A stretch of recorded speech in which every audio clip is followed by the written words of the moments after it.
That's beside the point because hindi naman yan ang issue ng impeachment eh. Ang issue ng impeachment eh yung sa kanya no at and ako ang tingin ko rito it's a media ploy.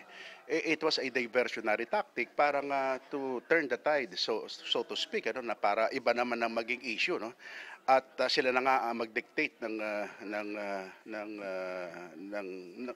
ano kung ano ang dapat mangyari. At hindi naman kami papayag na iyon ang maging dahilan na siya na ngayon ang nagdidikta kung ano ang dapat nangyari sa kanyang impeachment. Yung kahapon naman, yung mga testimony naman ni CJ, ako, wala naman talagang damaging so far as we are concerned. Mas marami pa nga siyang inilive na na mga bagay na he has to explain pa rin eh. Dahil hindi mo naman pwede mo ba sabihin na hindi ako nagnakaw sa gobyerno, wala akong perang kinuha sa gobyerno.